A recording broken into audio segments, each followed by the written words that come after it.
Our next inductee is DaveSitton, coach, broadcaster. Dave was a club rugby player at the University of Arizona. He became the coach, started coaching in 1979. Come on up here, Dave. And has over 100 athletes on his team. They've traveled all over the world. He is also, as you know, a broadcaster, U of A Sports, football and basketball, Fox Sports Network, and also was a baseball announcer for about 9 years here in Tucson. DaveSitton.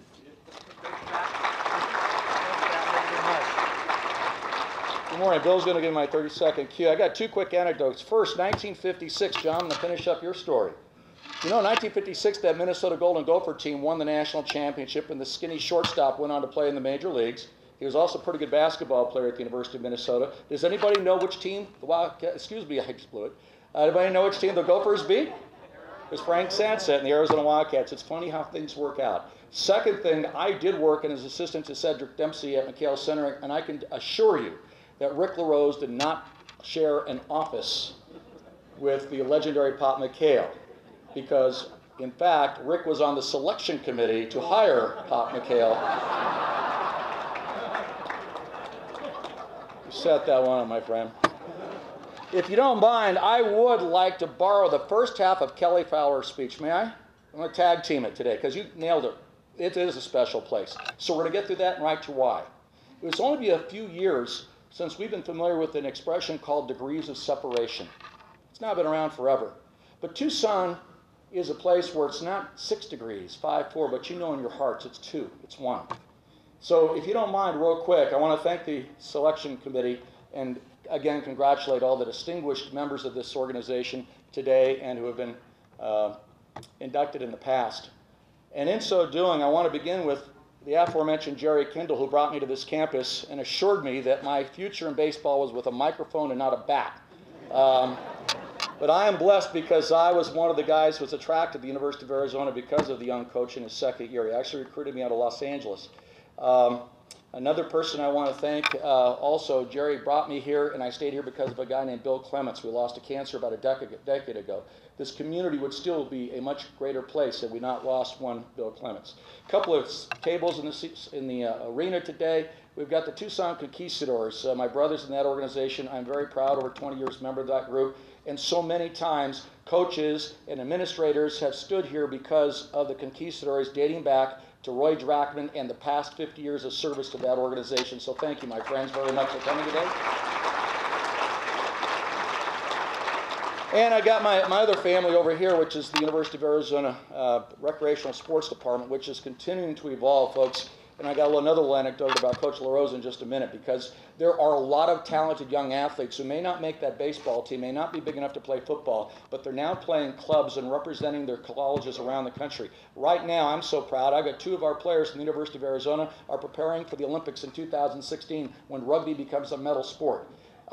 We've got Peter Tiberio and we've got Brett Thompson, who last weekend scored his first try on international television against Wales. There's a lot of outstanding young athletes around the country, and I'm just blessed to be part of their story and have been for so many years. So with that, some more of this 2 degrees of separation. Kelly Fowler, my daughter played at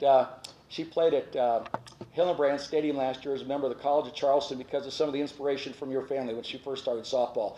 The guy who put me on radio to do Jerry Kindle's baseball games with Coach Sitton, Coach Sitton, Coach Wing so many years ago was a guy by the name of Shell Engel. Her father happened to be his daughter happened to be Stacy Iveson. Yes, the same Stacy Iveson I saw play softball when she was 9 years old. Small town, isn't it? I've just mentioned Bill Clements. There was a kid I met when I was at the University of Arizona as a freshman. He's this huge thing. I called home about and said, I'm scared to death. This is the biggest person I've ever seen. And I spent 10 years on the air with him because when he was in the NBA, we were friends the entire time. That's Bob Elliott. There's another guy in this room on the other side over there. I spent 10 years on the air. There was a guy named Harry West who made that remarkable decision that I look better on television because I always think I look good on radio, and I've always felt that way.